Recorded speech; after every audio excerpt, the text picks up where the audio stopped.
This is Let's Finally Talk, a heart-to-heart with Dr. Jacalyn Kerbeck, live streaming every night at 8 p.m. Eastern Time. I'm your host, Dr. Jacalyn Kerbeck. Join me on YouTube at Dr. Jacalyn Kerbeck, on Facebook at Dr. Jacalyn, and on Instagram at Dr. Jacalyn, as seen and heard on the USA Global TV and Radio Network worldwide. We've earned the YouTube Silver Creator Award, and I've earned the 100 Global Top Women Icons in Media. My TV shows are Iconic Women, Creating a World of Possibilities, Judgment, the Hidden Sin, A Woman's Prerogative, Sisterhood Across Borders, It's Your Healthy Lifestyle, and the latest updates. Thanks so much for watching. See you tomorrow. We're streaming every night live on Let's Finally Talk.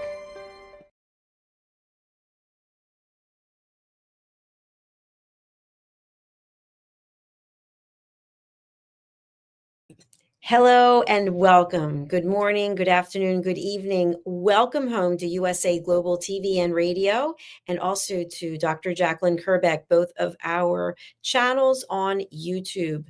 This show is Let's Finally Talk, and it's with me, Dr. Jacalyn Kerbeck. So if you're joining for the first time, it's an absolute pleasure to have you here.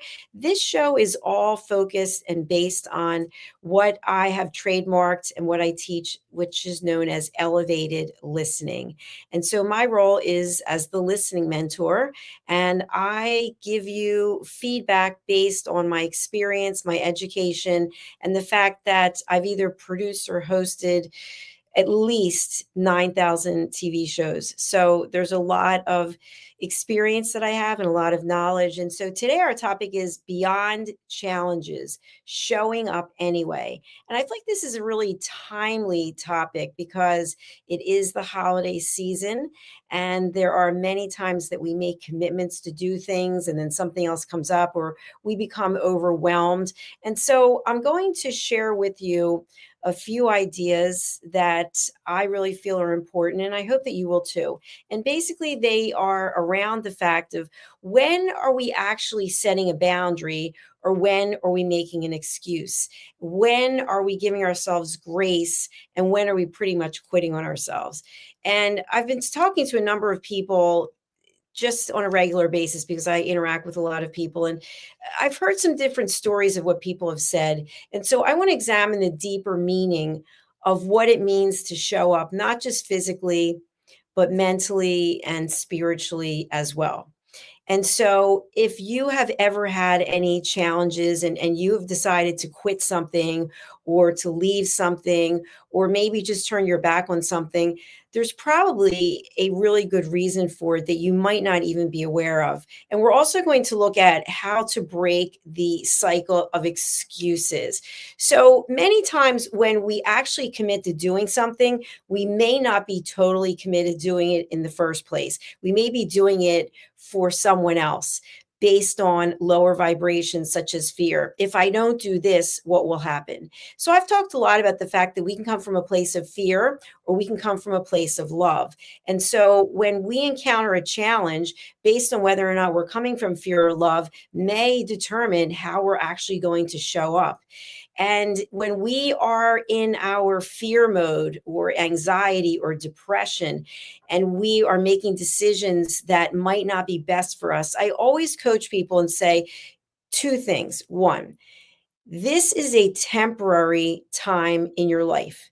It may feel like it's forever, but if you've lived for so many years, you'll look back and say, okay, I was going through something and it felt like it was forever, but it was really for so many years or so many months. And do you have the ability, the skill set, the tools, the mentors, the coaches, the network to help you sort through what you're dealing with?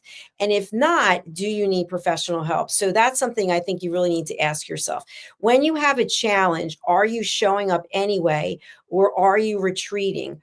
Are you basically putting up a front that's based on excuses because you're afraid? Or maybe you've just decided that you're overwhelmed.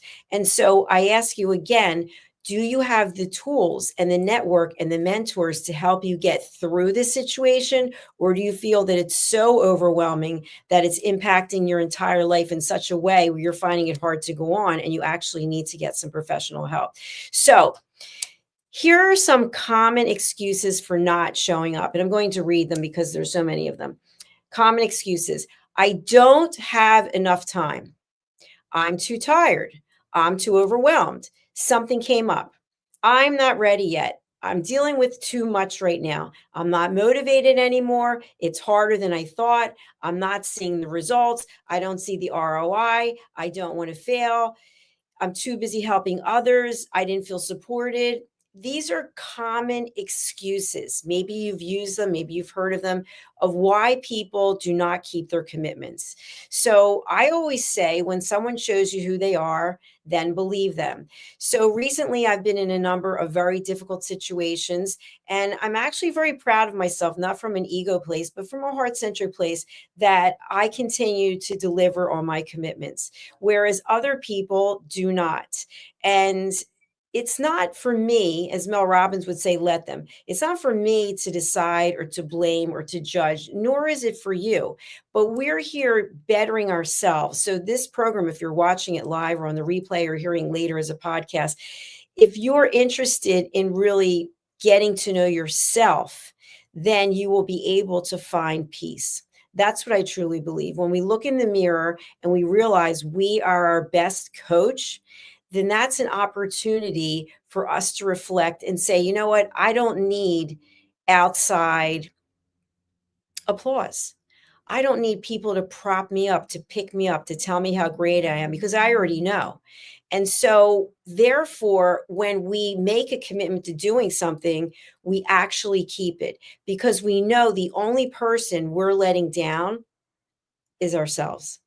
So when we let ourselves down, that is something we have to live with for a long time.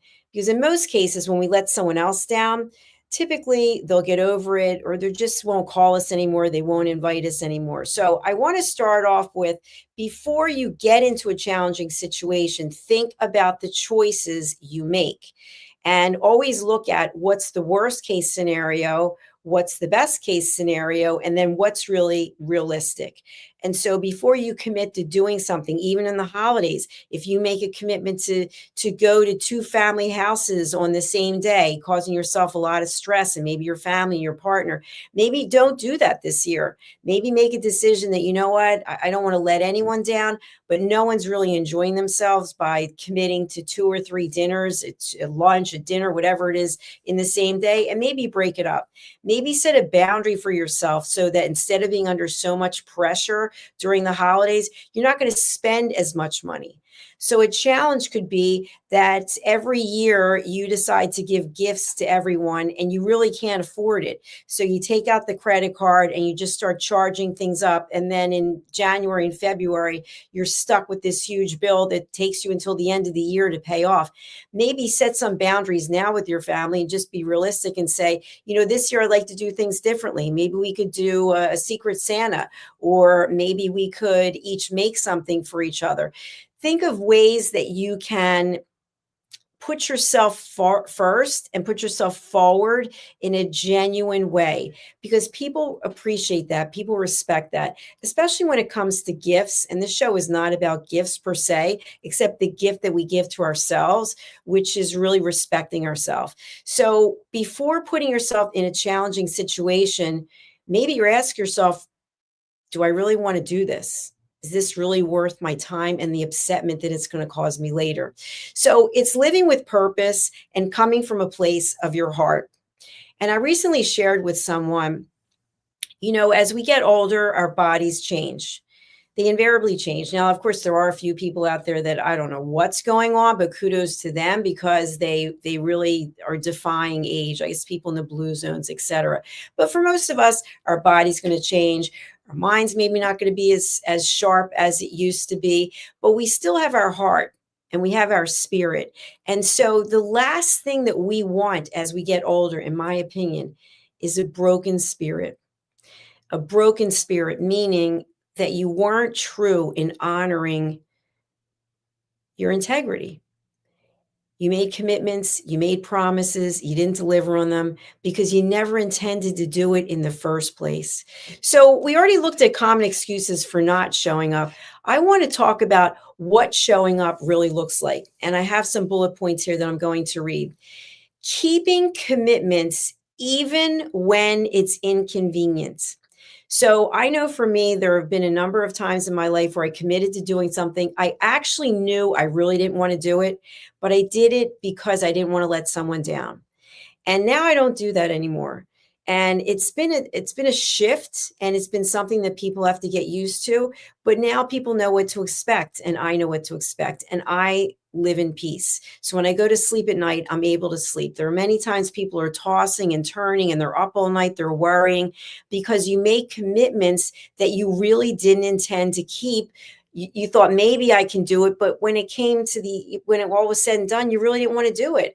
So not making commitments that you're not going to keep, that you don't want to keep, inside, if it doesn't feel right. If someone says, hey, would you like to get together and do this, and you say, you know what, yeah, why not, that sounds great, and as soon as it comes out of your mouth, you're thinking, oh, I don't want to do this, and now you're trapped. You feel like you're trapped, right? So what are you going to do? So keeping commitments even when it's inconvenient. The next is communicating clearly and honestly. Thank you so much for thinking of me for that invitation. I really appreciate it. I'm going to pass. No excuse. I teach this in my listening courses. Once you start giving excuses, people start evaluating them. Oh, let's see, she can't come because she said whatever. And a lot of times people will lie. They'll make up an excuse. Well, I'd like to come to your party, but we're entertaining friends. Oh, you didn't invite me? That's interesting. Or we're going somewhere else. And then they find out you didn't go there. Or then you forgot and you posted something on social media at the same time that you were supposed to be doing something with someone else. So lying will catch up. So just be honest and communicate clearly. You don't have to hurt someone's feelings. You don't have to actually give information. Let's say you get invited to someone's dinner and you don't think they're a good cook and you don't want to eat their food. Are you going to say, listen, I'm not going to come to your place because I can't stand your cooking? Of course not. There's nothing that's positive about that. Remember my three questions before we speak. Is it kind? Is it necessary? And is it true? If it's not those three things in total, do you have to say it? No, you don't have to say it. So if you get invited to a commitment, if you get invited to attend something or work on a project and it's not something that you want to do, just find a way to bow out of it gracefully instead of taking it on. For example, at work, I've heard this story from so many people over the years. They're terrified of losing their job, letting their boss down, letting their team down. So they take on another project. And meanwhile, their spouse, their family is already upset because they don't see them. And now they're working the weekend or now they're working at night. So before you take on that commitment because you're afraid of losing your job, maybe have an open conversation with your supervisor and say, hey, I'd love to know your thoughts about how my work is and what you think of my contributions to this company. Have an honest conversation because maybe your fear is completely unjustified.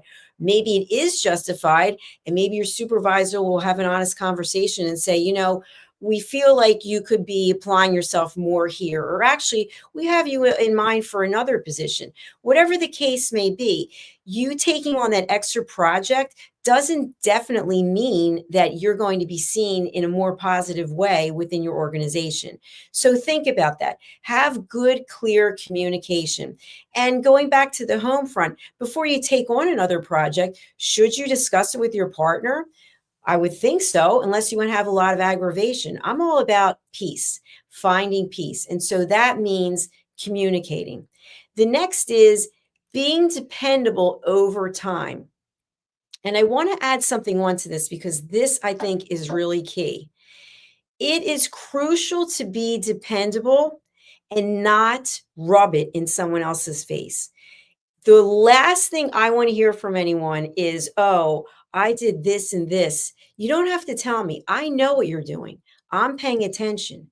And so when someone has this laundry bag of things that they want to remind me of, I am immediately turned off because I think to myself, you're coming from a place of fear, you're coming from a place of anger, you're coming from a place of insecurity.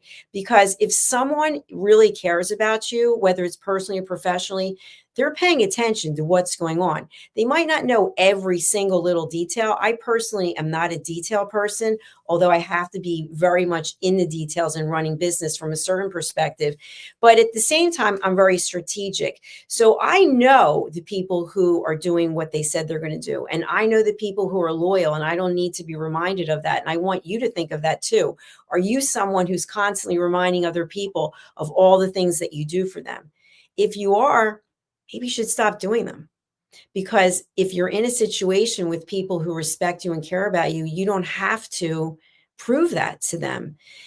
And this is something else that I also find when it becomes challenging is that people feel the need to compete with each other, competing in conversations, competing over the holidays for the best gifts, for the best dinners.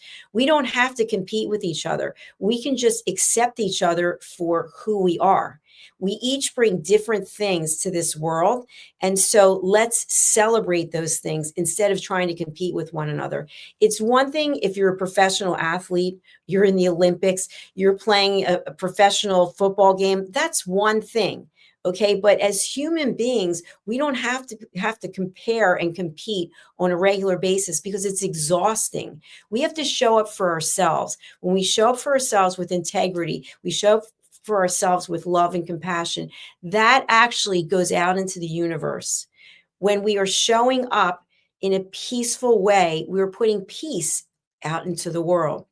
Okay, so let's talk about some of these other things. Taking ownership instead of shifting blame.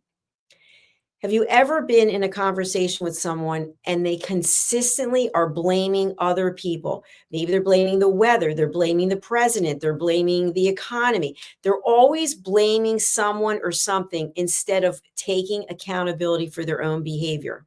And so what I've started doing is I call people out on their stuff, just like I'd want someone to call me out on my stuff. I call people out on their stuff and I'll say, listen, have you looked at your behavior? You said you were going to do this, not once, not twice, but 3 times, and you didn't do it. And so I want to bring up another topic because I think this is really important. There's different ways of making commitments. You can have a conversation with someone. In business, you can have a verbal handshake agreement, a handshake, and you can also have contracts. And so anytime you engage in any of these 3 things, I want you to think about this. When you sign a contract, you are making a commitment to do something. And if you decide to break the contract, there are typically terms and conditions that apply.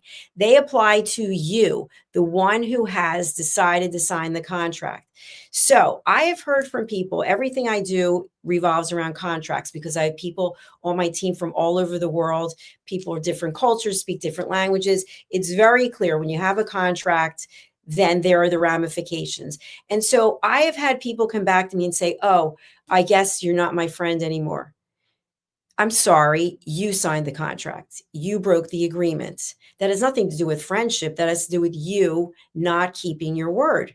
And so I call people out on this, just like you can call people out on it. If someone says to you, I'm going to be there for you through thick and through thin, think to yourself, is this actually possible? Okay, you have to actually quantify things. When people make statements like, I promise to be with you till the day I die, right? When people get married. Okay, I personally don't believe in that. So you can think what you will about me. I think it is almost virtually impossible to be there for another person every day of your life when you haven't learned how to show up for yourself. So if you are at peace, you feel you are complete, then you can be a complete person for someone else. There's not the I'm looking for my better half because we're actually whole people. We can't be a half person looking for a half person. And the same thing applies when it comes to challenges. Okay. When you are not in the frame of mind to take on a challenge or an invitation, that is up to you. The red flag take a step back and take a breath and say, you know what? I'm not feeling up to taking anything else on right now. That's very mature and it's very professional. But there are times when we're so overwhelmed. And again, during the holidays, when we're overwhelmed, we have so much to do. We're still doing everything we always do. Then maybe you're decorating. Maybe you are traveling to go see your family. Maybe you have to buy presents. Maybe you're cooking. Whatever the case may be, there's a lot more stress. But you have a choice. And I know you don't believe this because people will say to me, but it's what I've always done. That doesn't mean you have to do it anymore. Every day that you wake up, you get a choice. And the choice is this serving me? And I'll give an example. I'm a peace ambassador. And so I'm on my third round of peace training. And so far, the training, it's all voluntary. The training always takes place on a Saturday. And people have said to me, how could you give up a Saturday, not just one Saturday, many Saturdays for 2 or 3 hours? How could you give up your Saturdays to take peace ambassador training? Well, because I said I would do it. I said I would do it as a peace ambassador. And I certainly don't know everything about being a peace ambassador. We have people from all over the world on these calls talking about violence in the country, people afraid for their life every day, afraid to even be on camera. And I think to myself, I get to make choices every day about how I'm going to live. The least I can do is show up as my commitment as a peace ambassador so that I can be there for another human, so that I can learn and so I can pass on what I'm learning to other people. So making a commitment doesn't mean it has to be fulfilled with payment in terms of cash currency. But what I'm getting from taking the Peace Ambassador training is literally priceless. Because to learn about what's going on in other parts of the world, we've got mainstream media, which I don't follow at all. I don't watch television. I have 4 televisions. I don't turn any of the 3 on. The one I have on Amazon Fire, and I will watch our shows, and I watch some other shows, but I don't watch mainstream media. And I've actually taken training on fake news, and it's amazing how much fake news is actually out there. But people will use the television as an excuse. I'm so traumatized by what I saw on TV. I'm so traumatized by what's going on in the government. They're excuses that you don't want to fulfill your commitment. Because remember what I said from the beginning.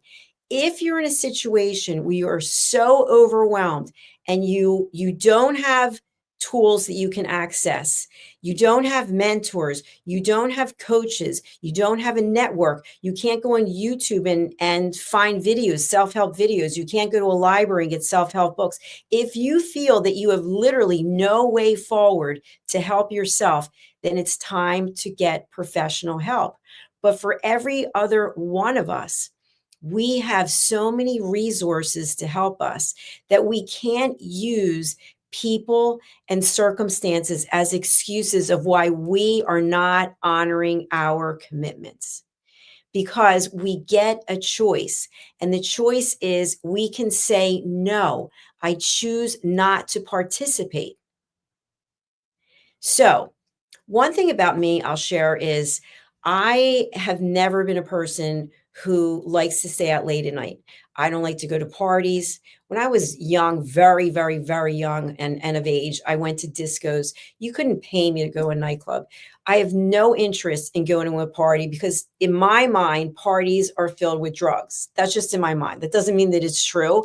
I have no interest in drugs. I have no interest in having meaningless conversation. I'd much rather be focused on my work and my platform and my teaching and my speeches. That really brings me joy. So I would not accept an invitation if someone said, hey, we have this party that's taking place. My answer will always be thank you, but I will not be attending. And so people don't ask me anymore because they know I'm not going. But many people would feel that they'd have to say yes because they don't want to hurt someone's feelings. And then they get there and they're in a situation and they feel very uncomfortable. So my situation today at 62 years of age is if I'm invited to something, not a party, but let's say I'm invited to a wedding or some kind of formal function, I will let the host know that most likely I will not be staying for the entire event. And if that is a problem, I will not go. So I've set a boundary because I just know how I am. I am not going to be sitting there for 4 hours having small talk and then dancing. And then it's just not me. So I don't accept those kinds of invitations. Now, when it comes to work, I get invited to do a lot of things. I get invited to be involved in a lot of things. And so I actually am at the point where I will say thank you for the invitation, but it's not in alignment with where I'm going or the direction I'm moving forward in. And that's not to insult anyone, but I've learned to set those boundaries. So I want to share a little bit more about when quitting is different than a boundary. So you're quitting something, is it an excuse or is it a boundary? Let's talk about that. And I've got some notes. Okay. When is it okay to say, you know what, I'm no longer going to do this? I made a commitment to doing it, but I'm now not going to do it anymore. First of all, if it is going to impact your health, your safety, or your well being, you absolutely have every right to say, you know what? Guess what? I know I signed up for this, but it's just not working. And I'll give an example. Let's say you are in an environment and there's a lot of smoke. There is cigarette smoke, there's marijuana smoke, there's pollution, whatever it is. And you can feel it, you can breathe it, it's coming in. And you can say to yourself, you know what? This doesn't work for me. You don't have to say anything negative to the person, but you just know in your own heart, and this is me, by the way. I used to be the person who would go up to people on the beach and say, can you please put your cigarette out? That's how crazy I was. So I will not be in a situation where there is smoke because it's not safe. It's not safe. My father struggled to breathe. So therefore, I'm not going to be putting myself in any scenario where there's cigarettes, marijuana, or any kind of drugs. That to me is a safety issue. Now, let's think about something else. I had taken a spin class and the music was so loud. And the instructor even said there are earplugs that you can put in for the class. And I thought to myself, why would I want to put in something to protect my ears? Why is your music so loud? So I already had signed up for it. And if if you leave, then you can't make a reservation for a week. So I thought, okay, I'll put the things in my ears. I couldn't believe how loud the music was. And so my mother lost her hearing. And so I was her primary caretaker. So I had to she had hearing in one ear. I had to make sure she could hear what I was saying. And I thought to myself, I'm not going to jeopardize losing my hearing for this class. So I decided I'm not going back to that class, and I have not gone back. So there are some examples about when it can affect your health, that it's okay to say, you know what, I'm not doing this anymore. Okay. The next is the relationship, job, or commitment is extremely disrespectful or toxic. So you sign a contract for work and you are being sexually harassed, or you sign a contract for work and the environment that you're working in is unsafe, it's unhealthy, it's filled with negativity. You can raise your hand and say, you know what? It doesn't serve me to work in this environment anymore because it's affecting your health. That is an absolute reason to say, I'm quitting this. And by the way, it's not even I'm quitting this, I'm choosing me. I'm choosing me, and I choose to put myself in another environment. Okay. The next thing is you have communicated your needs. So you've gone to your boss, for example, and you've said, listen, I want to make you aware of something. There's a lot of sexual innuendo going on in the cafeteria or the water cooler, or this one particular person is always making comments that I feel are just uncomfortable for me. And if your supervisor, by the way, I think in the United States, they have a responsibility to report it to HR. But I think if you have shared your feelings and nothing is being done about it, you absolutely have the right to say, this is not the right work environment for me. If you're in a relationship where you decided to move in with someone, or maybe you bought a home with someone, and by the way, Judge Judy has said over the years that you should never buy a home with someone unless you are married. So I don't know if she still feels that way, but I used to watch her show all the time. Great show, wonderful woman. Okay, so you decide to buy a house with someone, or you decide to move in with someone, and you're getting beat up verbally, physically, whatever the case may be. Or maybe the person you're living with is doing things in the home that are unsafe. They are selling drugs out of the house, for example. I'm giving extreme examples. And you say to yourself, I can't be in this situation. Well, you made a commitment. You said you're going to pay for half of the rent. Well, guess what? I'm out. That's before you started doing X, Y, and Z that totally changed the dynamics. These are situations, while they might sound extreme, they do happen where you can raise your hand and say, you know what? This doesn't serve me anymore.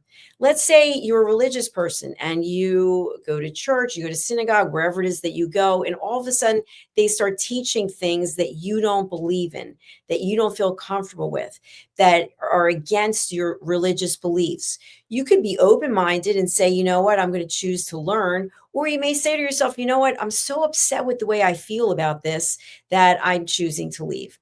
Okay, so you want to make sure that when you're leaving or you're actually quitting something, that you're quitting it with clarity, that it's not an emotional response. It's not something that just came up for you, that you've been feeling this for a while and you feel that it's no longer a good fit. And I think we can all resonate with that. You've been in a situation, you've tried to make it work, but it just doesn't work. And now it's more work than it's worth. You have every right to set a boundary and say, this isn't for me. So, what are we talking about today as we kind of bring the show to a close? What we're talking is making commitments and keeping them versus just deciding you're not going to show up. You're just quitting because you're making an excuse for yourself. And by making the excuse for yourself, that is very different than being in an environment that's unhealthy, by being in an environment where you don't feel that you can actually contribute because you feel your safety or your health is being threatened. They're very different situations. So, before we make a commitment, when we are coming from a place of love, we are not afraid to say no. We're not afraid to say, thank you for thinking of me, but it doesn't fit. When people say this to me, it's almost like a breath of fresh air because I'm not going to hear a bunch of excuses. And what do I mean by that? So I do a lot of prospecting, especially at the end of this year, every year when we're looking to bring on new TV show hosts. So I do prospecting on LinkedIn. That's my go-to. And I'll do a lot of research before I reach out to someone. And if someone says to me, I'm too busy, I think to myself, excellent, next, because I know it's a matter of numbers. When someone says to me, I don't know that this is a good fit, next, doesn't work. So it saves me time and it saves them time because we don't feel that there's an alignment. If you have to sell someone on something, it's probably not a good fit. I think at this stage of life, I have a pretty good sense of who is going to be doing what and how they're going to be showing up. But when you don't know someone and you're blind cold calling, for example, you don't know what to expect. But as I get to know people, I pretty much know who's going to be a good fit because they're coachable. If someone's not coachable, they're probably not a good fit. I'm very coachable. And so it's a matter of feedback. So to sum it up, before we put ourselves into any kind of situation, really think about it. Is it something you really want to do? Are you going to be able to wake up tomorrow and look in the mirror and say, you know what? I really screwed up that one. I never should have done that. You're going to start calling people on the phone and go, I don't know what to do. I said I'd go to this. I said I'd do this. I said I'd lend money. It doesn't work. You're making yourself sick. You're making yourself crazy. Just set a boundary. And then When you've made a commitment to do something that you really wanted to do, keep your word. Do the best that you can to keep your word. And the last thing is, no one, I promise you, wants to hear a bunch of excuses. If you can't do it, you call up the person and you say, you know what?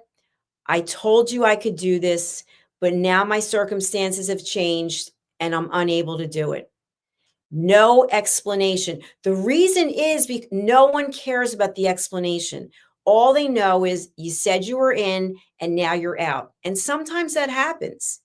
But once you give the explanation, what did I say? What do I always say? People start evaluating it. So now it's not just that you're not going to do it. Now they're looking at the reasons that you're not going to do it. And now this is where people start gossiping. Can you believe that she said she's not going to do this because of this, this, and this? Don't even give them the reason to gossip. I'm really sorry. My circumstances have changed. That's it. And it really takes self control to just stop it right there. And I'll give an example. One of the requirements that I have for people who join our team is they have to take my course, Mastering the Power of Elevated Listening. And frequently, I get pushback from people.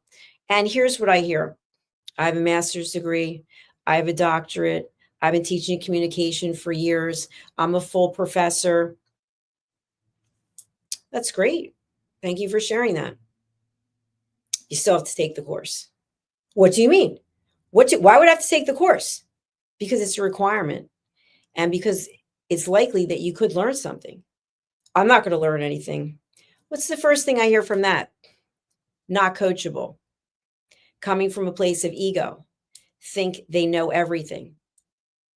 Not interested. So therefore, I've set that boundary, and it's sometimes difficult because people will push on it. But I need to keep my integrity that this platform is based on elevated listening. And if I start giving little passes to people, then the whole thing will fall. So there are a lot of decisions that I have to make that are not easy. They're not always pretty. But at the end of the day, I can look in the mirror and say, I gave it my best. I did the best. And that doesn't mean that the other person thinks that or they feel that. But I know in my heart, coming from a place of love, that that's what my intentions were. So my intentions now are to wish you a beautiful rest of your evening, morning, afternoon, wherever it is that you are. And we'll be back. I was out of the country for almost a month, and it was difficult to do this show because I was 7 hours ahead, but I'm back. So I will be here on a regular basis. My video says that I'm here every night. So I think I'm going to be changing that to 5 days a week, because honestly, with everything that I'm doing for my two businesses, every night is a little difficult because I still have about 4 hours of work to do. So making a commitment means that I can't be here every night. So I'm just being honest with you about that. I'm going to work to be here 5 nights a week, but it will not be 7. So think about how you can make your life easier by not committing and under delivering. So we want to deliver on our commitments. And when we're not able to, because let's be honest, things do come up in life. You might not feel well one day. You might have a family emergency. Okay. These are things that are real. And you have to be able to deliver the information to the person who's expecting something from you as soon as possible. As soon as you get the information, let them know, hey, I know you were counting on me to do this or that. Unfortunately, I have a situation I have to deal with. Again, no explanation, 0. I'm sorry, but I cannot honor my commitment this time. That's it.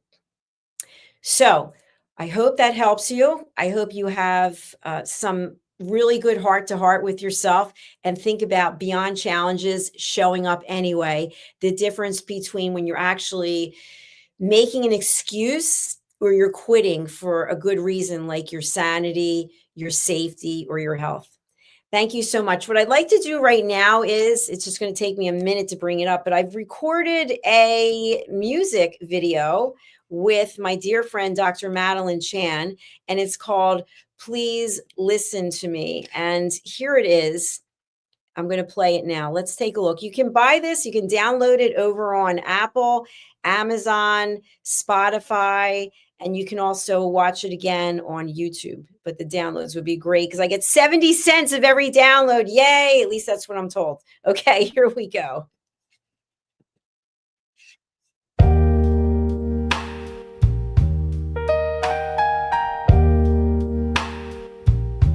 The moon is a spotlight. The sun's on the stage. The world's got some good seats, but nobody stays.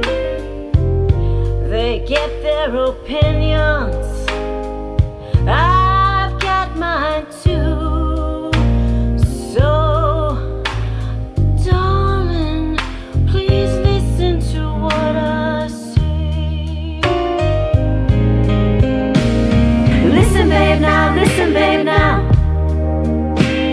Listen, babe, now, listen, babe, now. Listen, babe, now, listen, babe, now.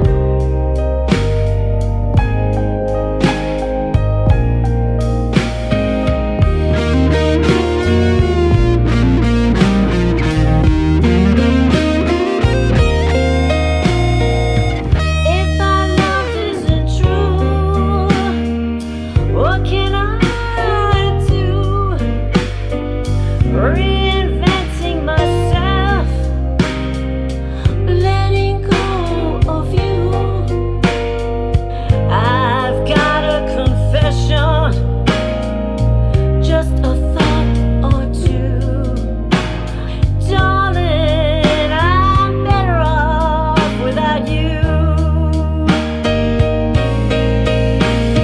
Listen, babe, now, listen, babe, now. You got the power. Listen, babe, now, listen, babe, now. No need to hide. Listen, babe, now, listen, babe, now. Girl on fire.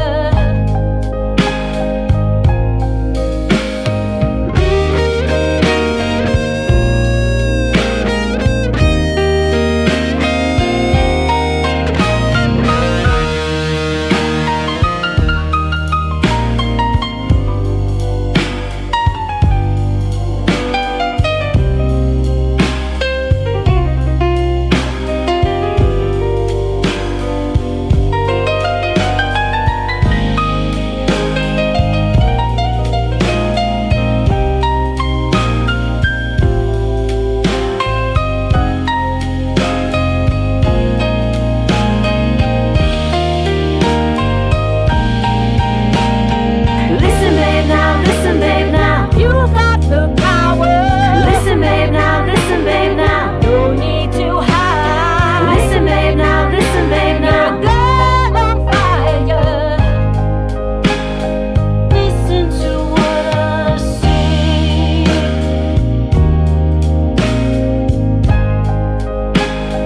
Listen to what I say.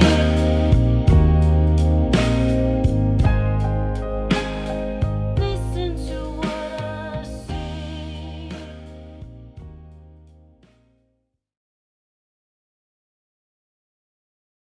Thank you, viewers and listeners of USA Global TV and Radio, for joining us today. We're honoured to have your time and attention as part of our global community. At USA Global TV and Radio, we believe in the power of authentic conversations, meaningful connections, and creating a world of possibilities together. Want to be part of something bigger? Join our team of elevated listeners at usaglobaltv.com, a space where your voice matters and your ability to listen transforms relationships. Stay connected with us across all our platforms for thought-provoking discussions, expert insights, and empowering stories. Subscribe to our channels at youtube.com/c/USA Global TV. Follow us on social media and explore the endless opportunities we're creating for growth, learning, and inspiration. Together, we're not just broadcasting, we're building bridges and changing lives one conversation at a time. For inquiries, contact us at info@usaglobaltv.com. Music by Johnny Dyes. Produced by Executive Producer and Director Dr. Jacalyn Kerbeck. Voiceover by Mike Porter. Creative Direction by Paul Garcia. All rights reserved. Copyright 2025. Visit usaglobaltv.com to view our full terms and conditions.